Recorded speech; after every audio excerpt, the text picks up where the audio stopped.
Alright guys, Q-Ball wanted me to check out the Unusual Incidents Unit, the UIU. And this is with the FBI. FBI, UIU. I'll deal with it. But this is the SCP Foundation's deranged, less successful cousin in dealing with the anomalous, as far as I've been made aware. They are... I don't even know if you call them liaisons, but they handle incidents that the SCP Foundation pretty much asks them to handle. And I got a feeling this is not in common with many other, intelligence agencies or, enforcement agencies around the world where they have some unit that does have some knowledge of the SCP Foundation. Because the sheer fact of the matter is, there'd be too many doors that needed closing after something happened. Now, with the Unusual Incidents Unit, I've seen one video that detailed a little bit about them, but not that much. I think I've seen one other that was more of a story, video. But today we're going to be checking out the Exploring series. The Exploring series talking about this. Guys, me and English aren't mixing today. You guys know what I'm trying to say. Let's just jump into it. Here we go. The Unusual Incidents Unit. And I boomered by turning off my camera. Here we go. The Unusual Incidents Unit. The SCP universe has its fair share of secretive, mysterious organizations that operate outside of the control of... Okay, let's take a look. I love the fact that the shield of that thing has a UFO on it. any single country or government. This includes, of course, the SCP Foundation, the Chaos Insurgency, Marshall Carter and Dark, and plenty more. These groups fit the standard trope of shadowy organizations with vast resources that are beholden to no one but themselves. Many countries' officials are aware of the anomalous world in some aspect, however, and some have found it prudent to form their own branches that deal with the paranatural. The Global Occult Coalition works for the United Nations to protect the world from the anomalous, and GRU Division P was formed by the Soviet Union to utilize anomalies to further the USSR's prosperity. Yay. It's no surprise at all, then, that the United States would want to get involved as well, and it's also no surprise that they're pretty far out of their league. Yeah. The Unusual Incidents Unit of the Federal Bureau of Investigation is tasked with protecting the United States from paranormal threats. I just really wish that Fox Mulder and Dana Scully had been brought into this. I think they would have done well. A rather lofty goal in the SCP universe. So, of course, they are underfunded, undertrained, and typically the laughingstock of the anomalous world. Nice. We'll be taking a brief look at some of the UIU's operations and some of their interactions with the SCP Foundation. The Unusual Incidents Unit was formed sometime during the Cold War under the purview of the then FBI Director J. Edgar Hoover as a direct response to the Soviets' GRU Division P. Hoover set out to get American hands on anomalies before the Soviets could, and their success in this goal was fairly mixed, to say the least. Yay. The UIU has largely been a failure for three reasons. First is their lack of funding, partly due to being a relatively small branch of the FBI, and due to most officials in the US government not being properly informed on the true danger of the anomalous world. Yeah.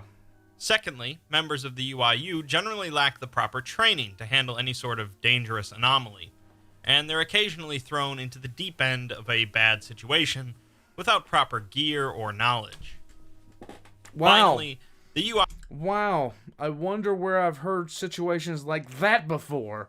UIU are just little fish in a big pond, and since the Foundation have practically the same goals as the UIU with vastly superior resources, the UIU are often pathetically redundant.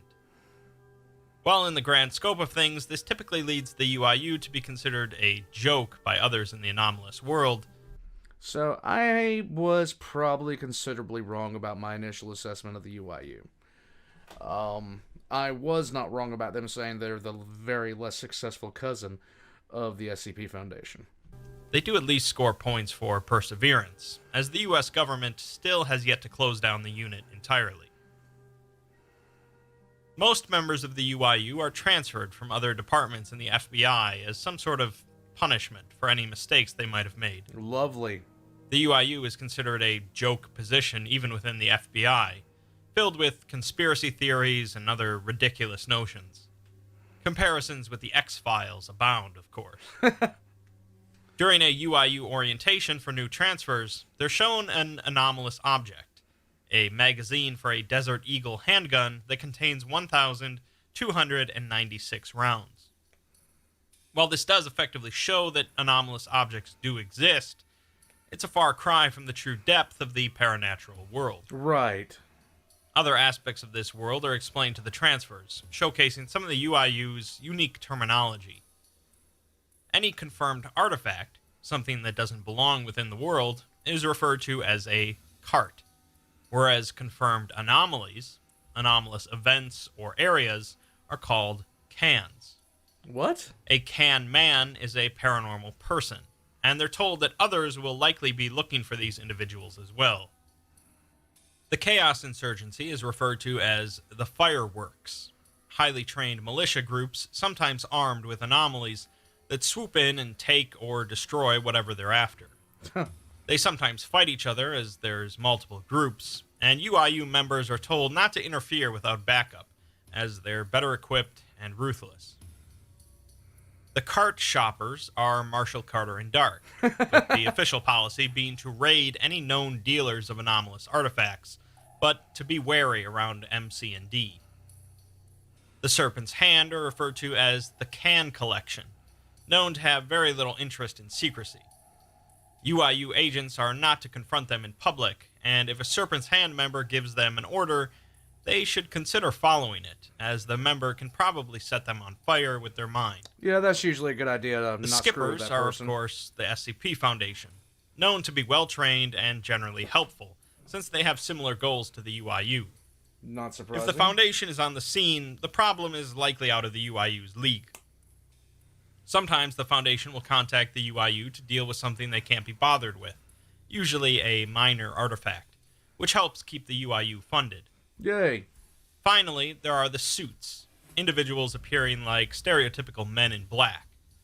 It's not clear who exactly these are meant to be, possibly the GOC, or perhaps even higher-ranking members of the U.S. government.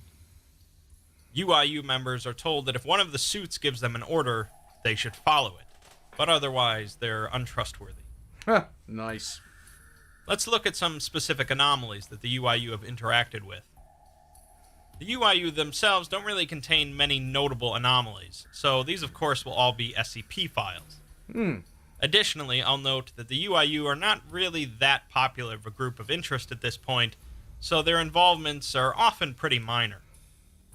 SCP-1514 is a nuclear deterrent system developed by a private corporation alongside the U.S. government in 1983, publicly announced as the Strategic Defense Initiative, and disparagingly known as Star Wars. The system was functional and active for a handful of years throughout the 1980s before its malfunctions and an investigation by the UIU brought it to the Foundation's attention. The first component is a steel device powered by an unknown internal source, with an array of monitoring instruments designed to monitor the state of an entity residing inside of the device. The second set of components are a number of satellites currently in orbit around Earth. Based on the UIU investigation, the satellites contain a red fluid similar to blood, a lot of wiring, and an interior temperature of 98 degrees Fahrenheit. Okay. The wiring seems to congregate on a small, irregularly shaped container, and overall the satellite appears to be a living organism of some type. The satellites are in orbit around Earth, powered by an unknown, anomalous source, and although they contain weapon systems designed for disabling intercontinental ballistic missiles, targeting algorithms do exist for ground-based targets. Once every hour, the device containing an entity generates a radio transmission and broadcasts it to the nearest satellite. This transmission cannot be deterred or disrupted in any known way, and documentation suggests that if a satellite fails to receive the transmission within 36 hours, all satellites will immediately fire upon their preset land-based targets. Makes you feel all warm and fuzzy inside, doesn't it? The Foundation believes that this would likely be an end-of-the-world scenario. Several components of SCP-1514 were developed through the CIA's Project Montauk during the 1960s, although it's unclear what their original purpose was. A journal of a doctor who worked on Project Montauk gives us a bit of insight on 1514. Project Montauk? That name has a different meaning for me, and it's about to get a little bit creepier that thing is named what it is. I'm just saying. The work seems to deal with the power of human emotion, and they had been testing a serum on a number of test subjects, all who died. It's the doctor's consensus that the adult human nervous system is too resistant to change, so they're looking to experiment on fetuses instead. Oh, that's a good sign. The first batch of those tests didn't go well either, with the first two miscarrying, so they reduced the dosage. A C-section on the fourth subject was performed successfully, although she regained consciousness afterwards, with some messy, expunged results.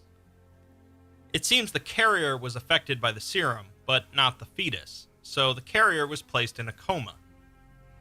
Later, another doctor broke into the baby's room, claiming that he wanted what was his. He had been monitoring the fourth subject over the last 2 days. Okay. And it seems there had been some sort of telepathic event based on the fourth subject's emotions.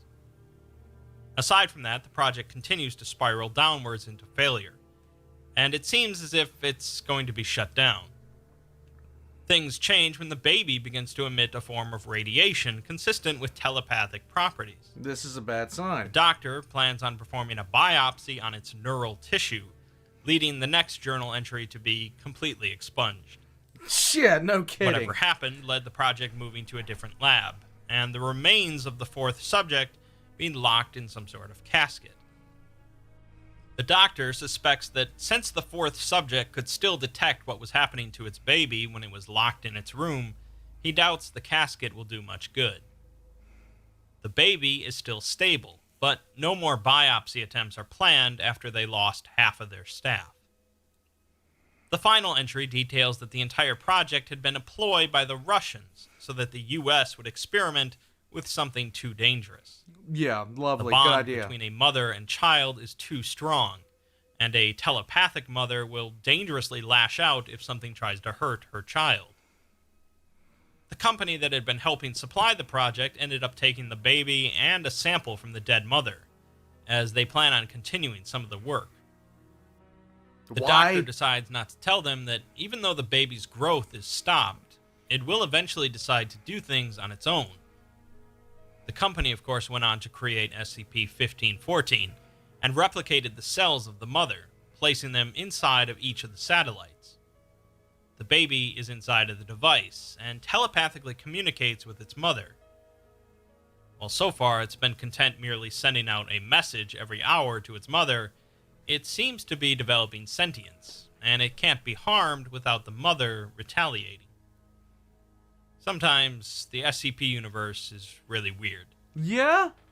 You think? SCP-2972 is a...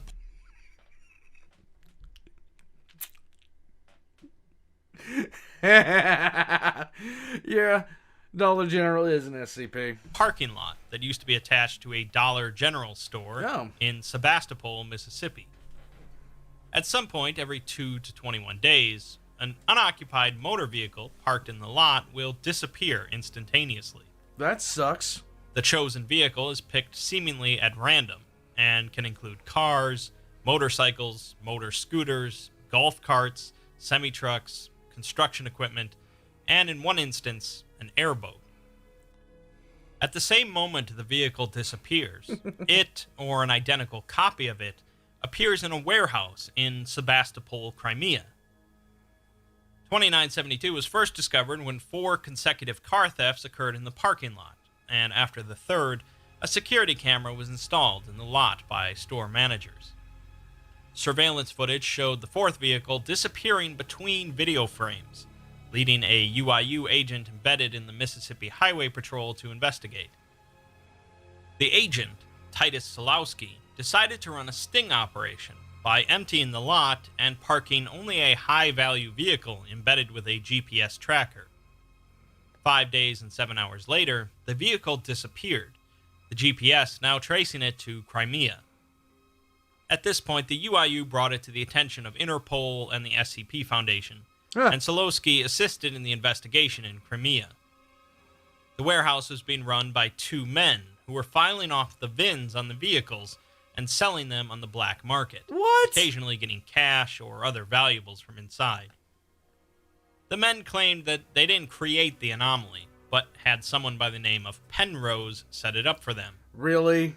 Penrose is a mysterious individual involved with some other SCPs, and apparently the identical names of the 2 cities connected them with a linguistic ley line, making moving things between the 2 trivial. Okay. Solowski scoffs that these 2 guys discovered that there is effectively magic out there, and their first thought was to use it to steal cars.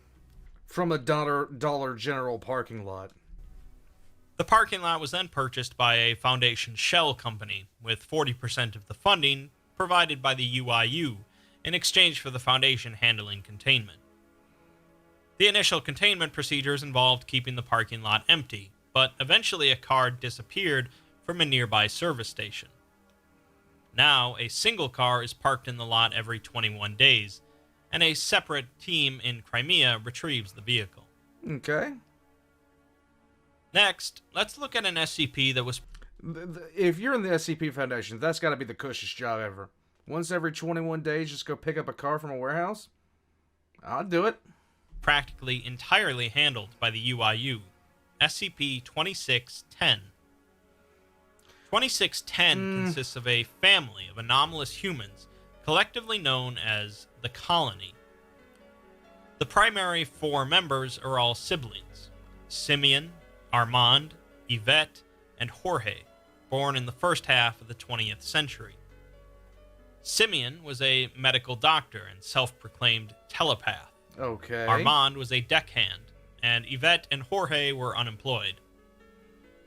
Simeon developed a method of altering the genetic makeup of the group's inbred children so that they would have a significantly shorter gestation period and a rapid rate of growth. Lovely. As a result, the children carried a high number of physical malformations and abnormalities, along with sharply stunted mental faculties. Lovely.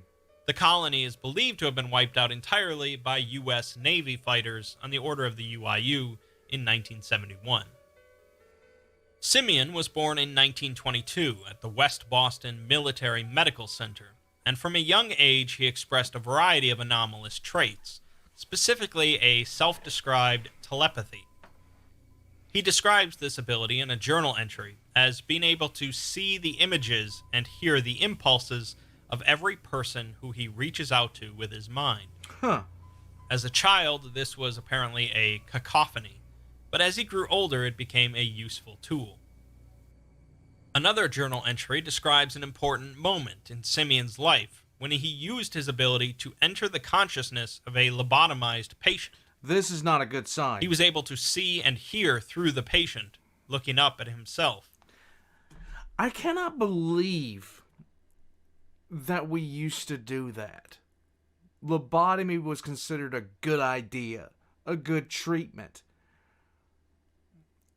We are stupid.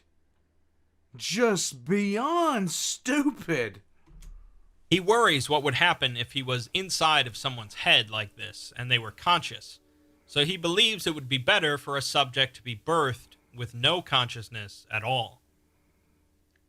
Armand was also born in the West Boston Military Medical Center, and he is only mentioned once in Simeon's journals. Armand had assaulted an unnamed immigrant woman near the shipyards where he worked, so Simeon had performed a lobotomy on her to cover it up. As for Yvette and Jorge, fraternal twins, there is no evidence of their existence whatsoever aside from references in Simeon's journals and a handful of photographs. In March of 1959, Simeon was arrested on charges of performing illegal medical practices on minors. He settled with the victims for an undisclosed amount and withdrew from the medical field. In 1965, a police report was filed detailing 4 individuals that were heavily resistant to weapon fire, capable of moving at high speed, and inhumanly strong, who killed Lovely. 3 people and escaped with 4 large trucks filled with cattle feed. They are described as vaguely human, with a number of grotesque physical malformations, such as missing or additional limbs, eyes, ears, collapsed rib cages or extruded stomachs, and having large growths across the body. They made no attempts to communicate and brutally murdered the 3 people before escaping. Huh. This brought the attention of the UIU, who began an investigation. Another journal entry from Simeon details an encounter he had with an angel who slipped into his room and entered his body. Bruh, nah.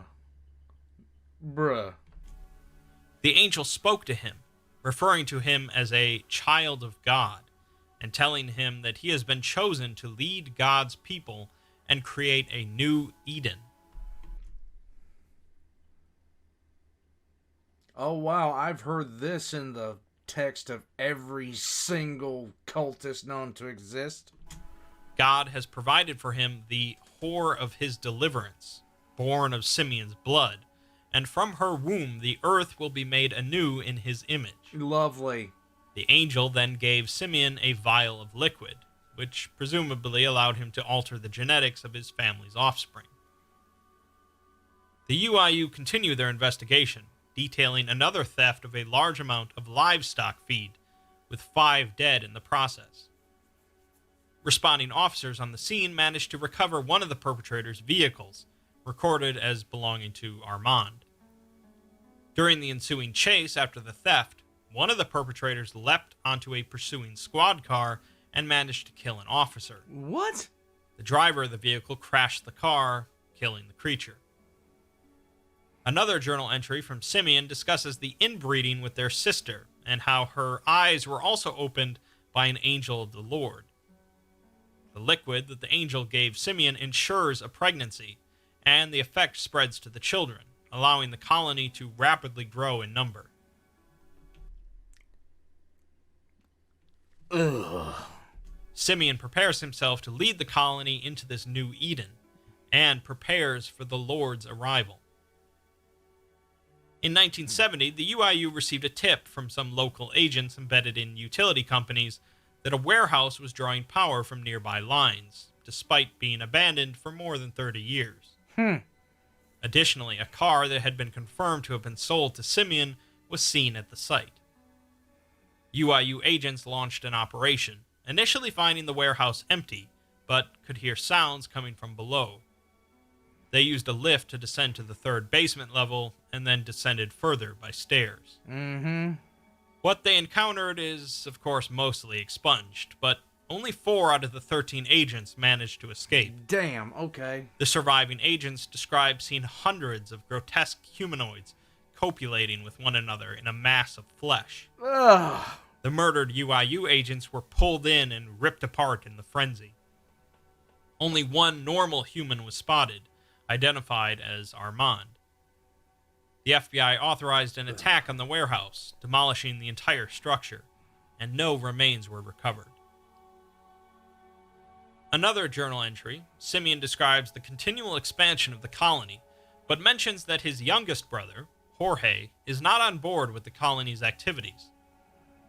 Jorge speaks of morality and sin, but you don't have the right to speak of morality and sin when you're engaged in this type of nonsense. the angel came and spoke to Simeon once again, telling them that the Lord desires the sacrifice of one of the 4 siblings. Of course. This, of course, would be Jorge, who will be fed to the colony.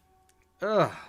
In 1971, the UIU were informed that a train carrying animal feed had been attacked and overwhelmed, and the train was now en route to the west coast.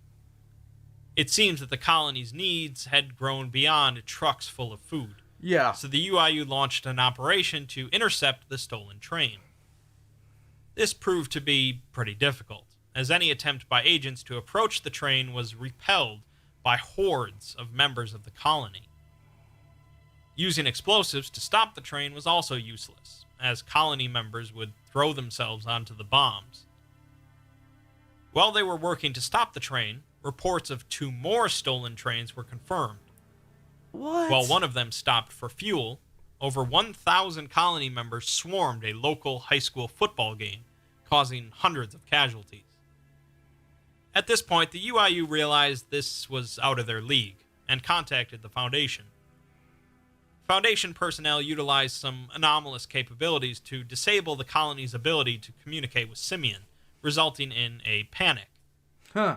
This panic led to the derailing of one of the stolen trains, and the colony members there were terminated with incendiary teams.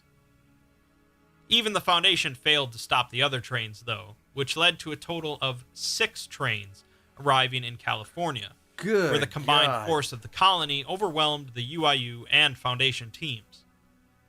An estimated 12,000 humanoids boarded 3 waiting oil tankers and left into an oncoming storm. The U.S. Coast Guard pursued the ships until the storm proved to be too dangerous, leading the UIU to request Navy jets to bomb the ships. Hits on all 3 vessels were confirmed. 1,200 entities were pulled from the sea and incinerated, the rest presumed neutralized. Simeon, Armand, and Yvette were never located amongst the wreckage. Uh-huh. The case remains open in the UIU. Lovely. The final journal entry details the arcs that the colony will use to multiply across the earth and spread their seed. Ugh. Notably, Ugh. Simeon writes that the colony will spread on 4 arcs. Very strong sarkic tones with that one, although Yep. it isn't explicitly linked to sarcasm. Let's look at one last SCP file, where the UIU stumble upon something much bigger than themselves. Okay. This is actually an SCP-001 proposal, Really? titled The Foundation, and is written as a UIU case file, numbered as confirmed. Okay, so I know this is a request. I believe it's going to be coming up soon. I was actually going to watch that tonight, but ran out of time, guys. Anomaly 3. The UIU discovered CA-3 in 1954, when students attending a high school reported that the interior of the building was vastly different than it had been in the past. Lovely. Upon investigation, the UIU noted a number of unusual, if not paranormal, traits.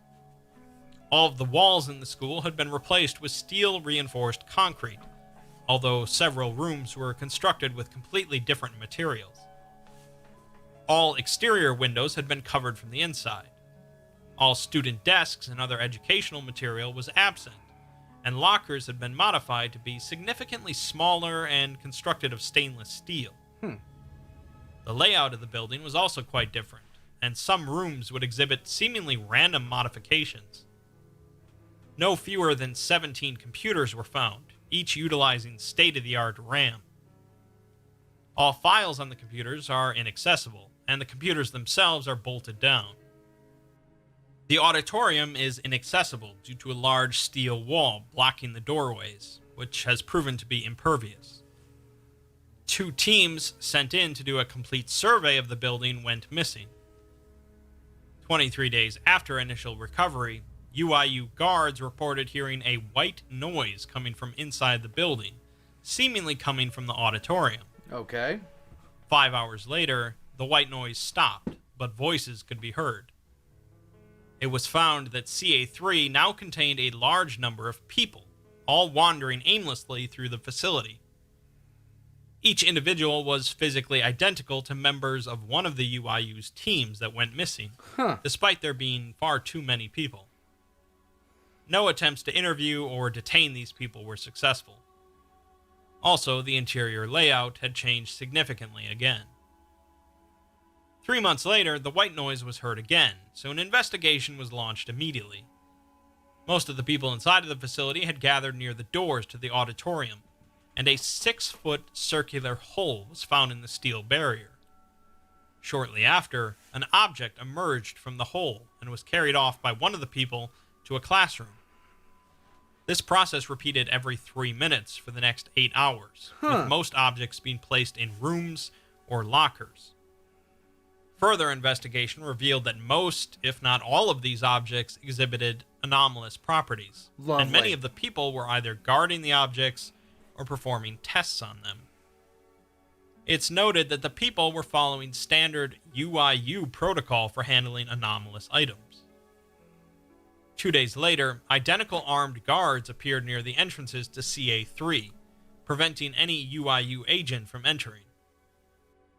While the UIU was tracking another unrelated anomaly, 2 men identical to a member of one of the missing teams emerged from a car, detained the anomaly, and drove it straight to CA3. In 1965, years later, a message was sent from CA3 on standard UIU communication frequencies.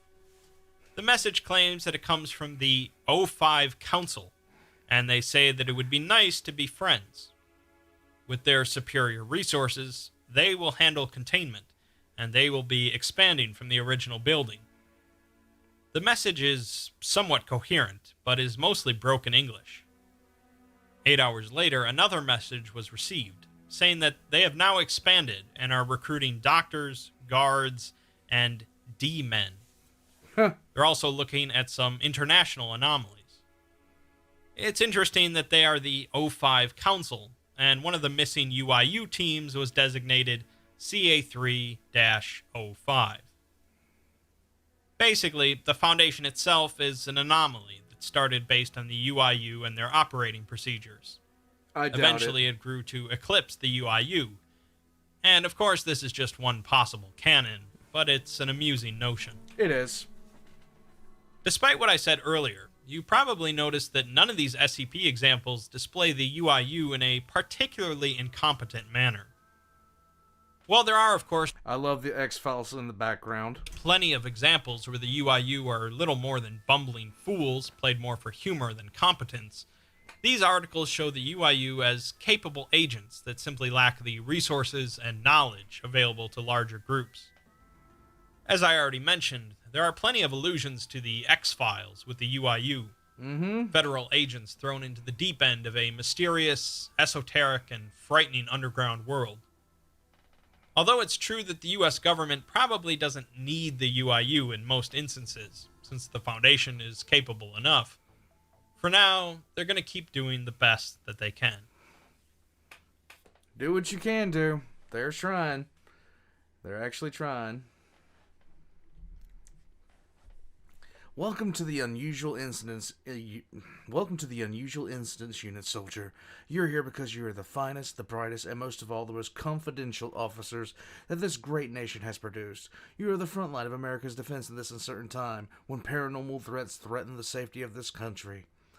The agents of the Unusual Incidents Unit have one primary duty: protect this country against any paranormal threat. It is of utmost importance that you remain confidential of in your mission. Should you be compromised, the safety of the American public is at risk.